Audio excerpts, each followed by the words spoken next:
소중한 나 무한행복.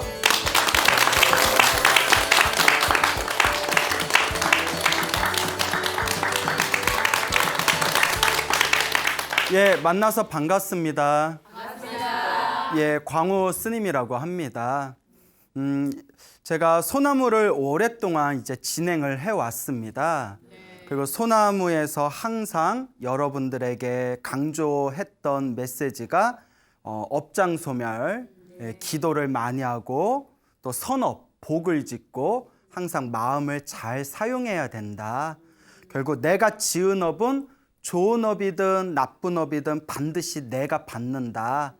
인과 업보가 분명히 있다라는 것을 누누이 강조해서 말씀을 드렸습니다. 그리고 또 소나무를 통해서 그 소원 성취라든가 가피를 받으신 수많은 불자님들의 불가사의한 이야기도 제가 여러 번 말씀을 드렸죠. 그러다 보니까 소나무를 보고서 마음에 큰 자극을 얻어가지고 실제로 열심히 기도하시는 불자님들이 엄청나게 많이 늘었다고 합니다. 그 중에서는 이제 실제로 연락이 와서 스님 말씀대로 기도를 했더니 엄청난 가피를 받았어요. 소원 성취를 했습니다. 라는 분들도 계셨고, 어떤 분들은 아무리 해도 전혀 효과가 없어요. 왜 저는 이렇게 효과가 없을까요? 라고 하시는 분들의 이야기도 들었습니다. 그래서 제가 항상 드리는 말씀이 어차피 내가 지은 업은 누가 받는다? 내가 받는다. 그러면 기도한 공덕도 누가 받는다? 내가 받는다. 다만 전생에 지어놓은 복이 많은 사람은 기도를 조금만 해도 효과를 좀 빨리 보고, 전생에 지어놓은 복이 없거나 업보가 너무 두꺼운 사람들은 기도를 좀 기도를 많이 해도 효과가 좀 더디다라는 말씀을 누누이 제가 말씀을 드렸던 걸로 기억이 납니다. 그래서 당장의 효과에 우리가 마음을 빼앗기지 말고, 어차피 지금 효과가 있든 없든 지금 내가 지은 이 기도의 공덕은 언젠가라도 다음 생에라도 반드시 누가 받는다?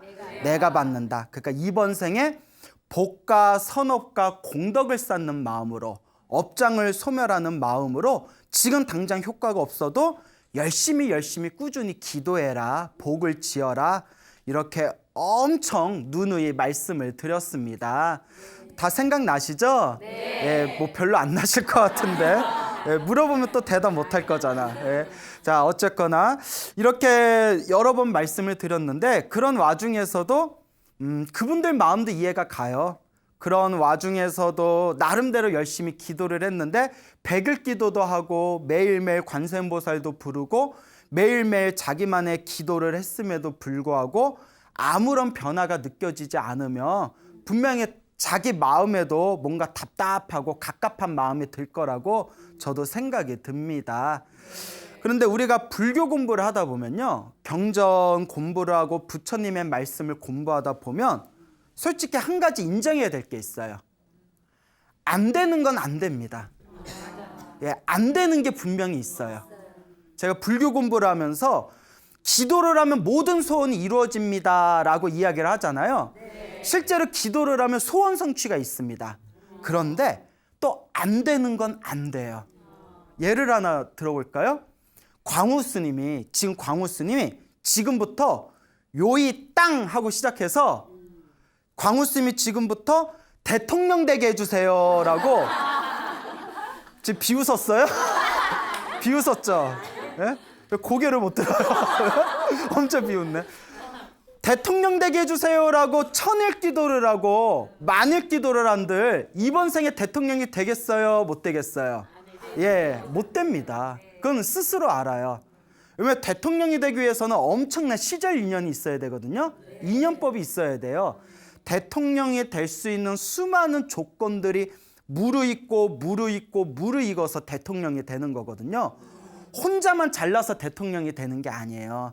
수많은 인맥과 그동안 쌓아왔던 어떤 수많은 사람들 간의 관계라든가 여러 가지 어떤 실제로 우리 앞에 펼쳐진 수많은 조건과 환경들이 갖추어져야 대통령을 할 수가 있는 거잖아요.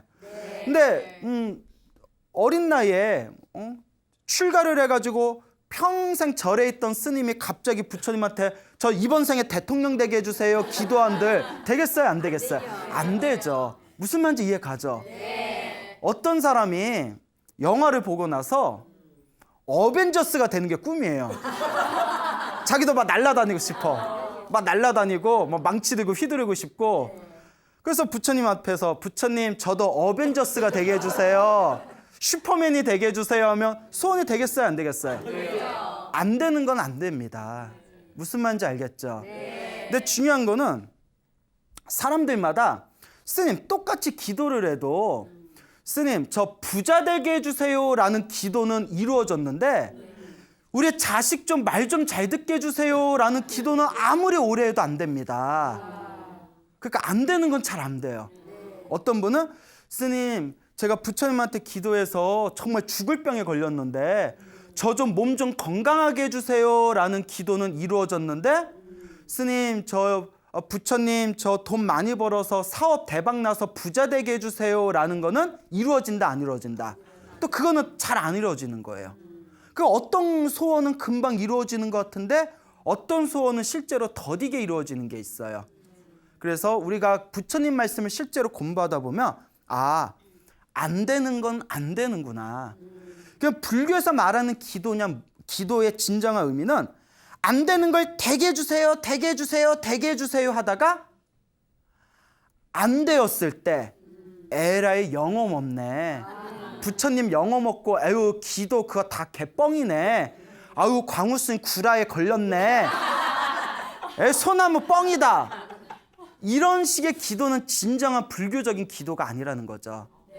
내가 기도를 함으로써 이루어질 수 있는 거와 이루어지지 못한 거에 대해서 명확하게 꿰뚫어 볼 수 있는 지혜가 생겨야 되고 이루어지지 않는 것에 대해서는 내 인연이 아니구나라고 내려놓을 수 있는 지혜가 바로 진정한 의미의 기도의 지혜가 되는 것입니다. 네, 우리 실제로 절에 다니신 많은 분들 보면 실제로 너무 많아요. 엄청나게 많아서 이로 숫자를 헤아릴 수 없을 정도의 수많은 절에 다녔던 신도분들 중에 자기가 원하는 소원이 성취되지 않았다고 해서 절에 열심히 나오다가 발길을 끊는 분들이 의외로 많습니다. 그거는 이제 가짜 기도를 한 거예요. 부처님하고 타협을 보려고 한 거예요. 부처님 내가 쌀 한 말 올렸어. 나 소원 들어줘야 돼. 무슨 얘기인지 알죠? 부처님 내가 불전함에 돈을 이렇게 많이 넣었어. 내 소원 들어줘야 돼. 무슨 말인지 알죠? 불보살하고 타협을 보는 마음으로 기도를 하고 있다고요. 이게 진짜 기도예요, 가짜 기도예요. 이 소나무 방송을 보시는 분들도 굉장히 스스로를 반성하고 가슴 찔려야 할 분들이 제법 많습니다. 내가 기도를 하면서 불보살님과 타협의 기도를 하고 있는가? 진실하게 내 욕심과 욕망을 내려놓고 좋은 일이 생기든 나쁜 일이 생기든 다 내 업입니다. 내 선업과 복을 닦는 마음으로 기도하겠습니다 라고 기도하는 불자의 자세를 가지고 있는가? 과연 나는 어떤 마음으로 기도하고 있는가? 냉정하게 살펴봐야 됩니다. 그렇기 때문에 내가 열심히 기도했는데도 소원이 이루어지지 않았다고 절에 다니질 않고 부처님의 가르침을 의심하는 것은 여태껏 가짜 기도, 자기 마음을 속이는 기도를 했다는 뜻이에요. 그래서 진정한 불자의 길을 걷고자 하는 마음을 닫고 수행하고 마음을 다스리는 수행의 길을 걷는 불자라면 나의 기도가 타협의 기도인지 부처님과 어떤 쇼부 보는 쇼부법인지 아니면 진정한 의미의 기도법인지 한번 냉정하게 판단해 보시길 바랍니다. 그래서 안 되는 거 아무리 노력해도 사실 안 되는 게 있어요. 나 이번 생에 대통령 못해. 아마 국회의원도 못할걸요? 물론 그런 거에 아예 마음도 없지만 제가 하고 싶은 얘기는 아무리 기도를 열심히 해도 안 되는 게 분명히 있다. 무슨 말인지 알겠죠? 네. 안 되는 것은 내 인연이 아니구나 편안히 흘려버리는 그런 자세도 분명히 중요하다라는 것을 말씀드리고 싶습니다. 부처님 당시에 보리라는 이름의 왕자가 있었어요. 보리 왕자 혹은 보디 왕자라고 불렸는데 이 보리 왕자는 한 가지 소원이 있었답니다. 그게 뭐냐면 자식을 하나 두는 게 소원이었어요. 이 보리 왕자에게는 자식이 없는 거예요. 그 자식이 없어서 어느 날 부처님과 거룩한 스님들을 자기 궁전에 모셔가지고 공양을 올리기로 합니다. 그래서 부처님과 수많은 스님들을 모시고 이제 공양을 하기로 한 그 날에 아침부터 열심히 청소하고 또 이제 열심히 아름답게 가꿔가지고 이제 공양을 올릴 준비를 합니다. 그리고 이제 부처님이 들어오실 입구 앞에다가 그 아주 귀한 그런 천으로 만든 그 카펫을 이렇게 이제 깔아 놓습니다. 여러분 레드 카펫 뭐 그런 거 들어보셨죠? 그래서 무슨 생각을 했냐면 만약 부처님께서 이 카펫을 밟고 지나가시면 이 공덕으로 나에게 자식이 생길 것이다 라고 생각을 일으킵니다. 이 카펫을 밟고 가시면 이 공덕으로 나에게 뭐가 생길 것이다? 자식이 생길 것이다. 부처님이 이제 부처님과 거룩한 스님들이 이제 보리 왕자의 궁전에 공양을 받으려고 이렇게 오십니다. 근데 딱 궁전 입구에 보니까 뭐가 깔려 있어요? 예, 카펫이 딱 깔려 있으니까 이제 부처님이 그걸 딱 보시고 보리 왕자의 마음을 꿰뚫어 봅니다. 아, 보리 왕자가 내가 이 부처님이 카펫을 밟고 지나가면 이 공덕으로 내가 무엇이 생길 것이다? 자식이 생길 것이다 라고 생각을 일으켰구나. 하지만 이 보리 왕자는 이번 생에 자식을 낳을 인연이 있다 없다? 없다라는 것을 부처님이 꿰뚫어 봅니다. 그래서 어떤 생각을 하시냐면 만약에 부처인 내가 이 카페트를 밟고 지나갔음에도 불구하고 보리 왕자가 자식이 생기지 않는다면 부처님에 대해서 의심하는 마음을 일으킬 것이다. 그러니 이것을 아예 밟지 말아야겠구나라고 생각을 하십니다. 근데 이제 보리 왕자는 부처님 이제 마음속도 모르고 왜 부처님이 밟고 안 지나가시지 하고 있을 때 부처님께서 옆에 있던 시자였던 아난 스님을 살며시 쳐다봅니다. 그래서 이제 아난 스님이 부처님의 이 눈빛을 보고 아, 부처님께서는 이 카펫을 밟고 지나가기를 원하지 않으시구나라는 걸 꿰뚫어 보게 돼요. 그래서 이 아난 스님이 보리 왕자에게 부탁을 합니다. 왕자님, 부처님께서는 이 카페트를 밟기를 원하지 않으십니다. 그러니 이걸 치워주십시오. 그래야 부처님께서 마음 편하게 궁전에 들어가셔서 공양을 받으실 겁니다. 그러니까 이제 보리 왕자는 그거 좀 밟고 가면 안 되나? 이러면서 그거 밟고 가는 게 뭐 어렵다고. 하여튼 이제 정중하게 카페트를 치우고 이제 부처님을 이제 식당으로 모셔서 정중하게 이제 공양을 올립니다. 부처님의 이제 공양을 다 마치시고 난 뒤에 보리 왕자가 부처님께 이제 무릎을 꿇고 합장하고 이렇게 여쭤봅니다. 부처님이시여, 제가 부처님이 오신다고 해서 여기 입구에다가 귀한 천으로 아주 귀한 비단으로 만든 카펫을 깔아놨는데 어찌하여 밟고 지나가지 않으신 겁니까? 라고 이제 부처님께 여쭈어 보니까 부처님께서 솔직하게 이야기를 하십니다. 그대가 마음속으로 발언하기를 부처님께서 이 카페트를 밟고 지나가면 이 공덕으로 나에게 자식이 생길 것이다 라고 바라지 않았느냐. 그런데 보리 왕자여, 그대는 이번 생에 자식을 가질 만한 인연이 없다. 자식을 가질 만한 인연이 없는데 부처님이 카펫을 밟고 지나간 뒤에 그대가 계속해서 자식이 생기지 않는다면 부처님의 위신력에 대해서 의심하는 마음을 일으켰을 것이다. 그걸 미연에 방지하기 위해서 이 카페트를 밟지 않은 것이다 라고 말씀을 하십니다.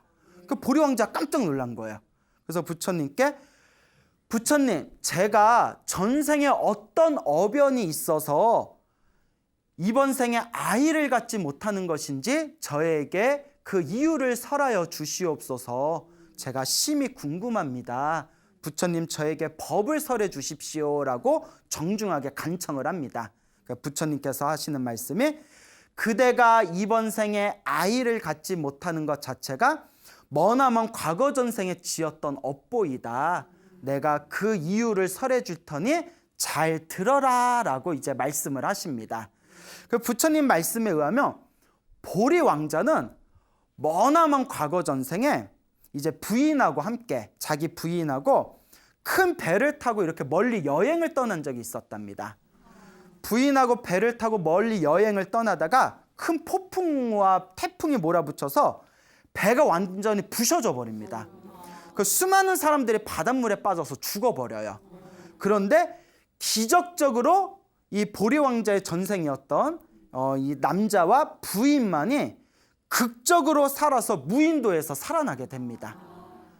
무인도에서 깨봤더니 아무도 보이지 않고 부인하고 자기만 있는 거예요. 그 시간이 지나니까 너무 배가 고픈 거예요. 배가 고픈데 뭐 먹을 게 없나 했더니 무인도에 새가 엄청나게 많은 겁니다. 새가 엄청나게 많은데 날아다니는 새를 잡을 수 있어요, 없어요? 없잖아요. 예, 무슨 장풍 쏴서 잡을 것도 아니고 뭐 아무것도 없는데 대신 새들이 둥지에다 뭘 낳죠? 알을 낳잖아요. 알을 싸그리 다니면서 그 알을 다 먹었대요. 싸그리 다니면서 알을 다 먹고 거기서 더 욕심을 부려가지고 날지 못하는 어린 새들까지 다 잡아먹었대요. 평생을 그렇게 살았다는 거예요.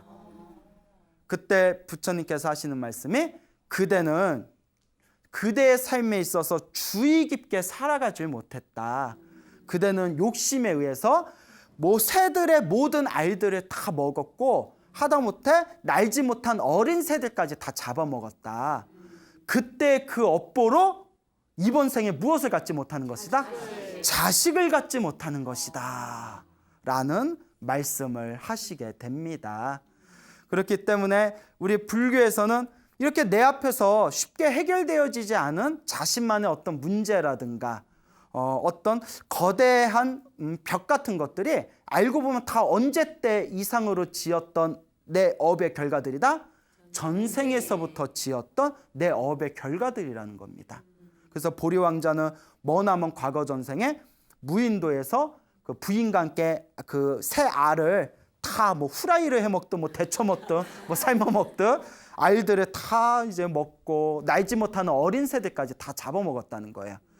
그래서 어느 큰 스님은 이 이야기에 이렇게 해설을 붙이십니다. 만약에 이 보리 왕자가 알 먹기는 먹되 알 몇 개만이라도 남겨놓고 어린 새들이라도 보호해 줬으면 이번 생에 아이를 낳았다 못 낳았다? 낳았을 것이다.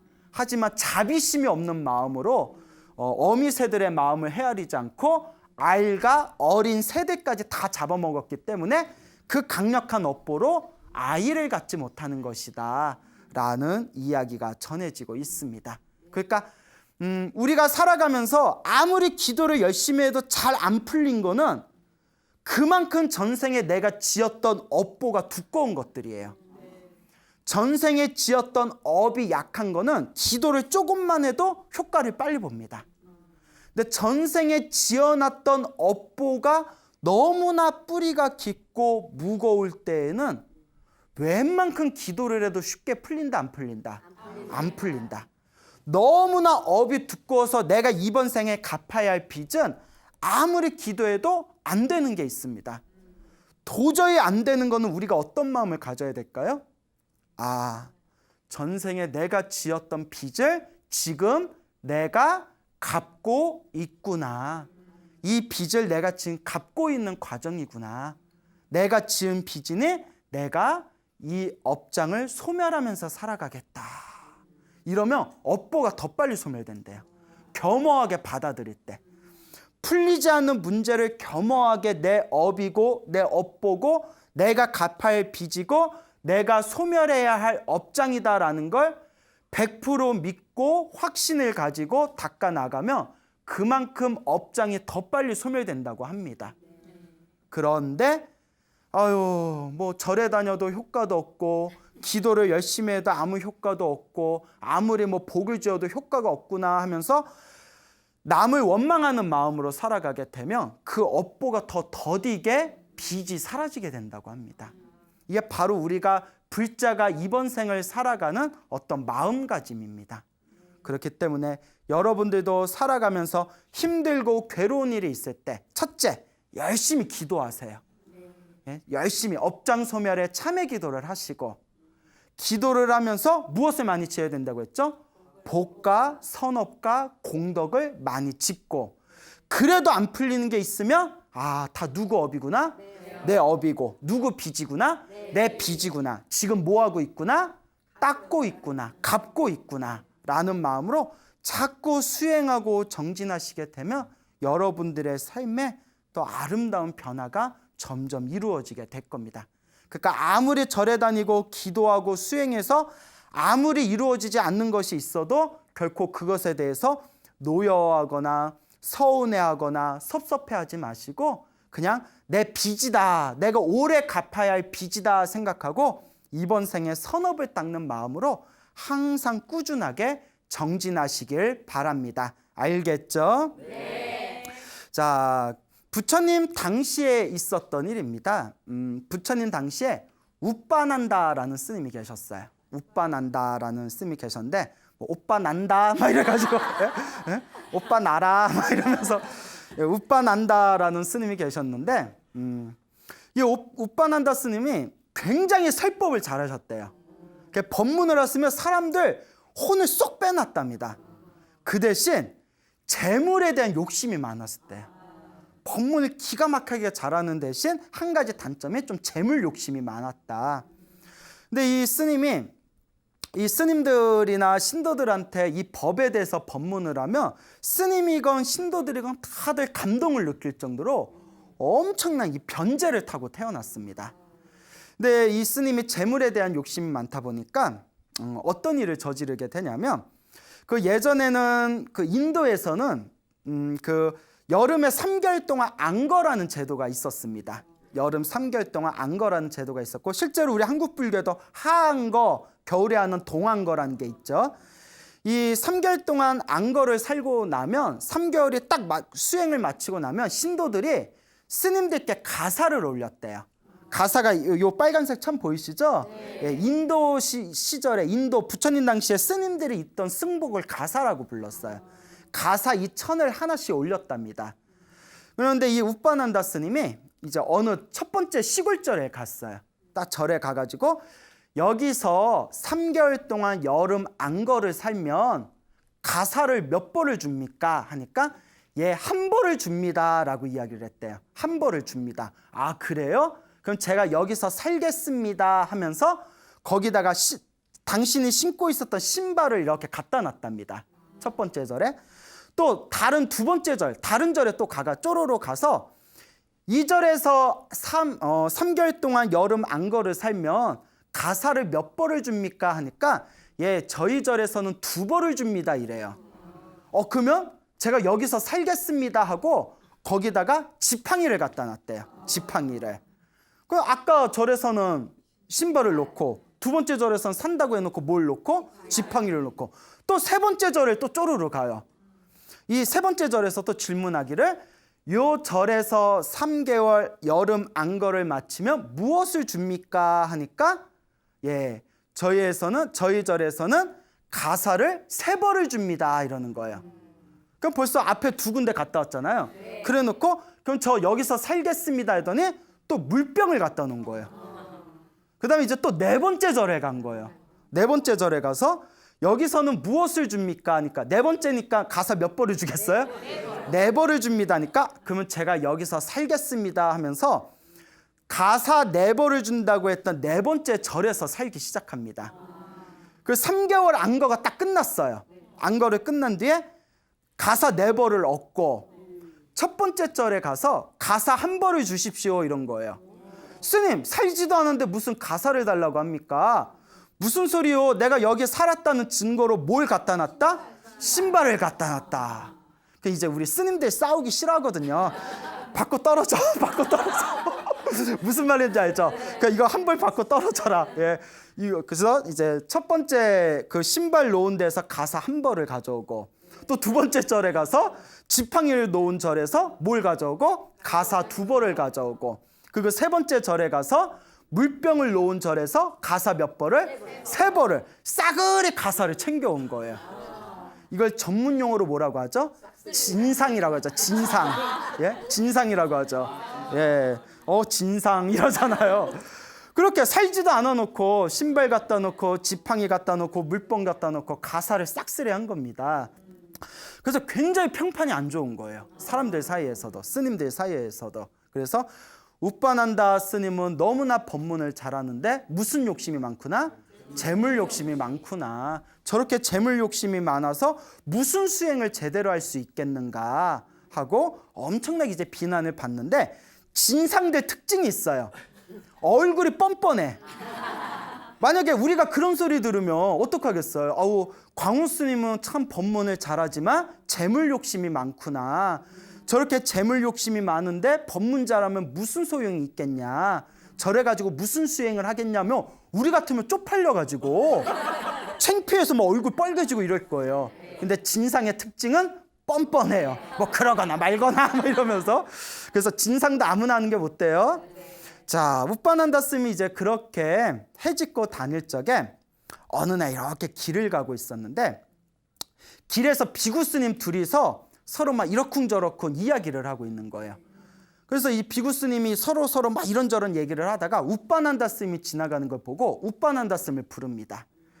스님, 웃반한다 스님, 소문에 스님이 법문을 엄청 잘하시고 지혜롭다고 소문을 들었습니다.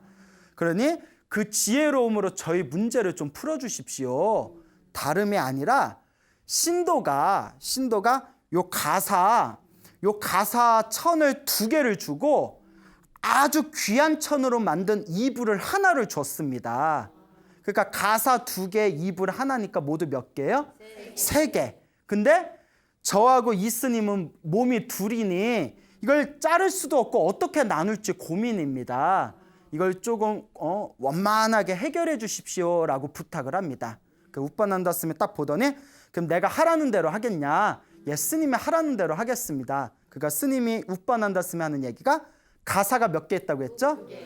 가사 하나는 네가 갖고 가사 남은 하나는 네가 가져라. 그리고 요 귀한 천으로 만든 이불은 누가 가져간다?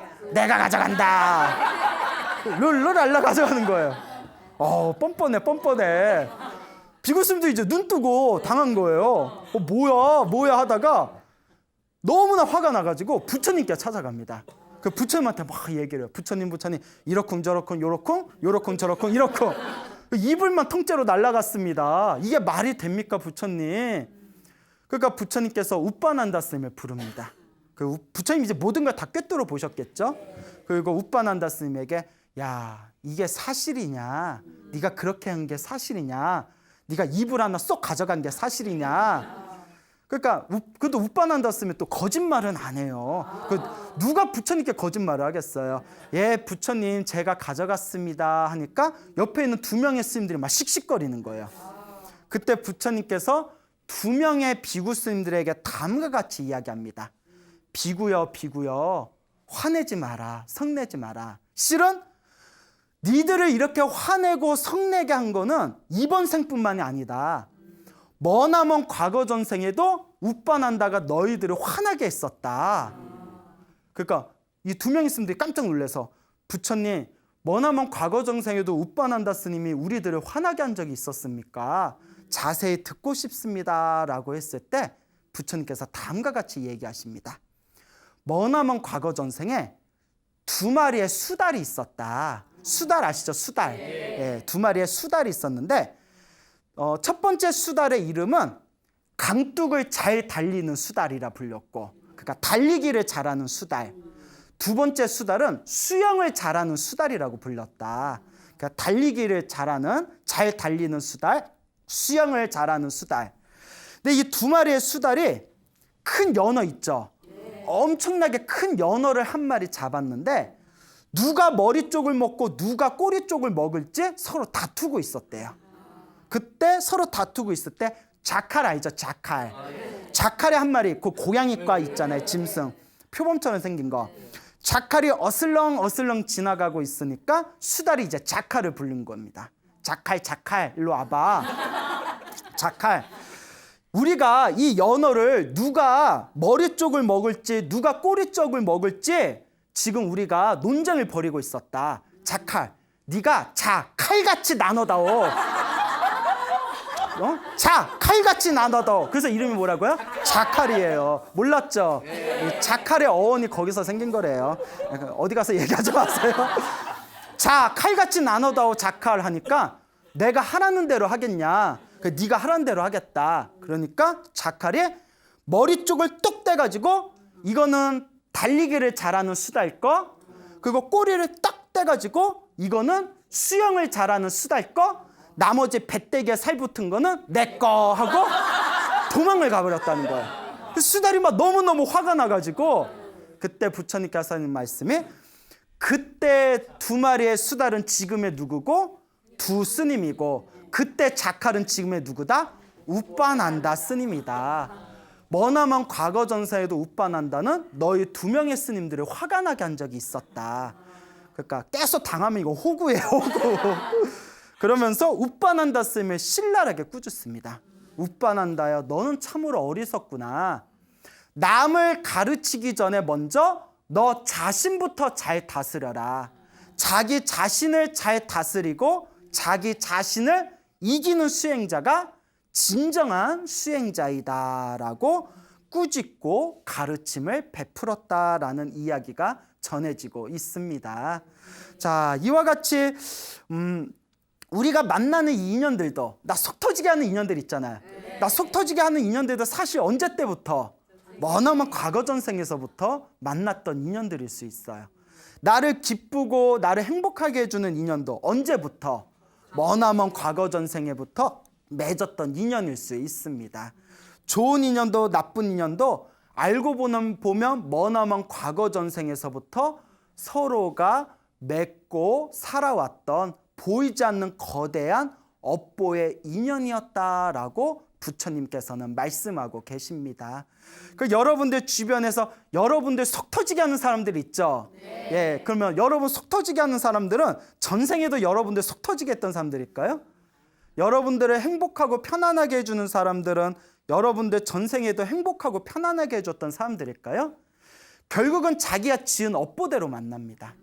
내가 항상 사람들에게 잘 베풀고 내가 사람들에게 항상 좋은 인연을 베풀었던 사람은 다음 생이건 다다음 생이건 만날 때 어떤 인연들을 많이 만난다? 좋은 인연, 행복한 인연을 많이 만나게 됩니다.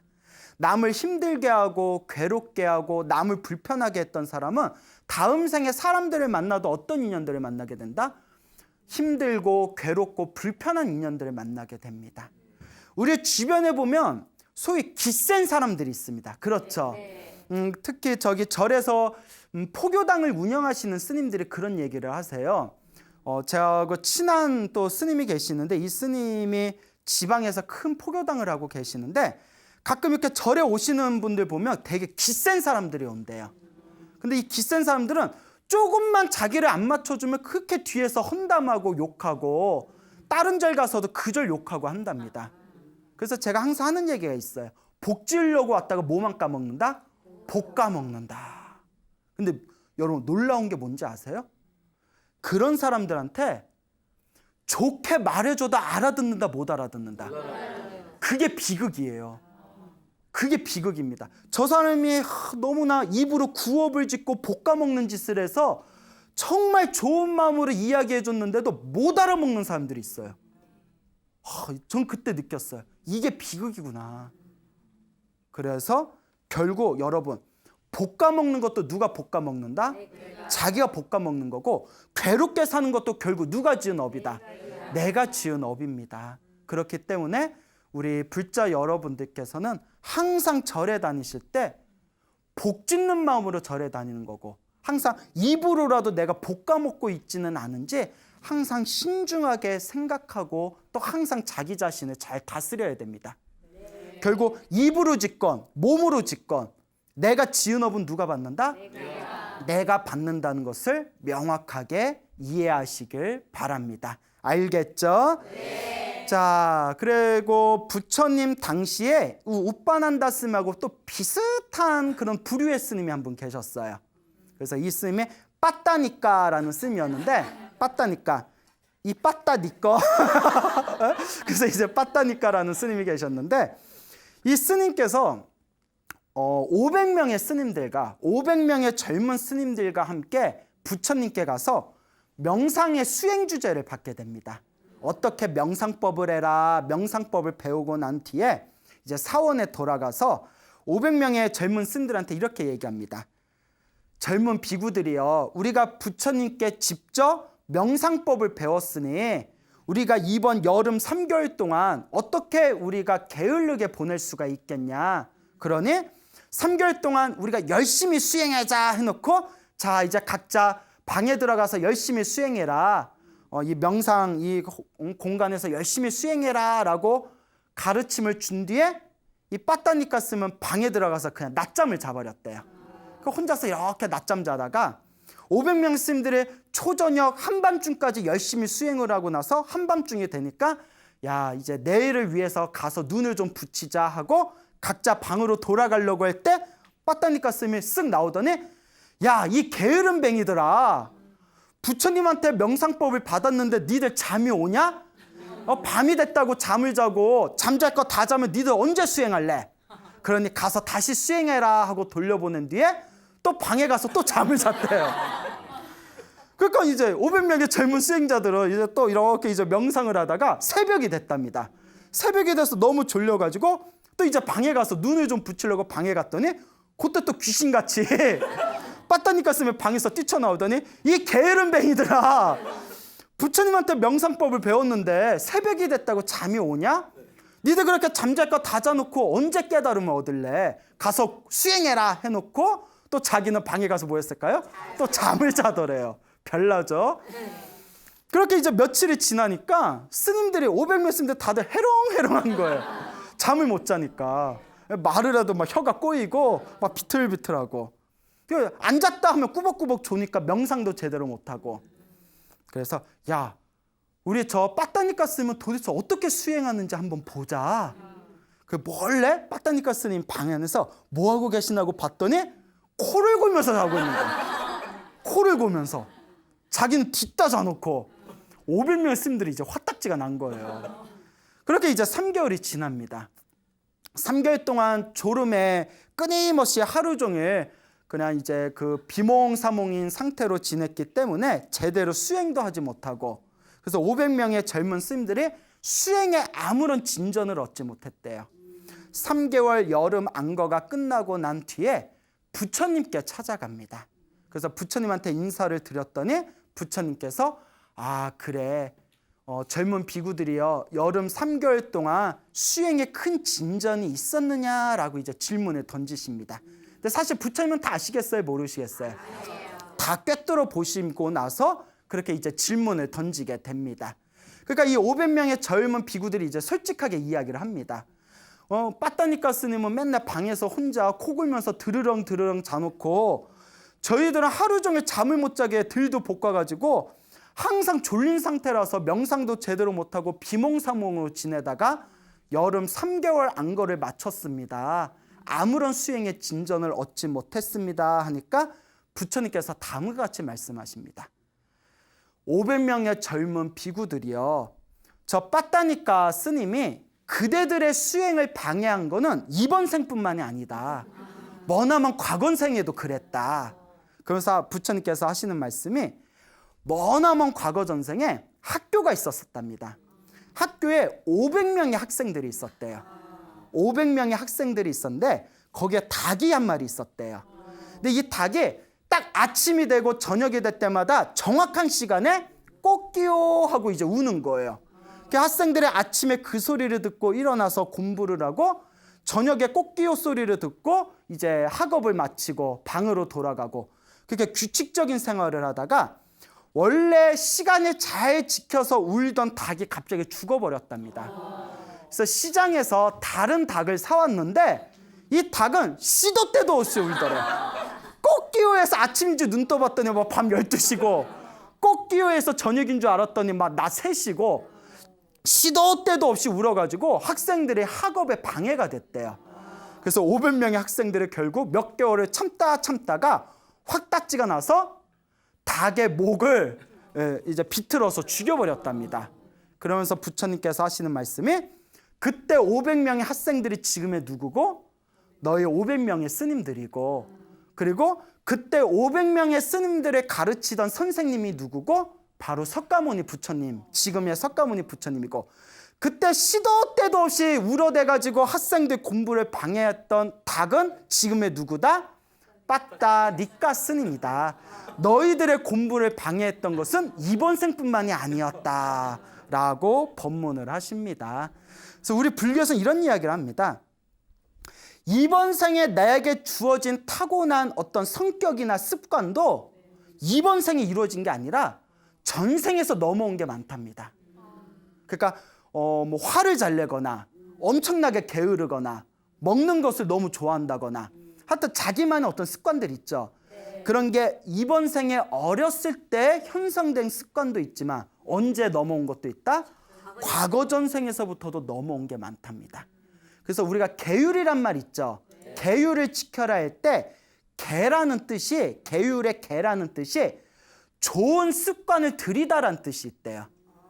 이번 생에 좋은 습관을 들이는 것 자체가 다음 생, 다다음 생에 반듯하게 살 수 있는 인성의 밑바탕이 된다고 합니다. 그러니까 우리 불자 여러분들께서도 항상 좋은 습관을 들이도록 끊임없이 정진하고 수행하시길 바랍니다. 알겠죠? 네. 자, 여러분 행복해지고 싶습니까? 네. 행복한 삶을 창조하고 싶습니까? 네. 복을 지으십시오. 선업을 지으십시오. 공덕을 쌓으십시오. 복과 선업과 공덕의 힘이 여러분들을 진정한 행복의 길로 이끌어 줄 것입니다. 여기서 마치겠습니다. 소중한 나 무한행복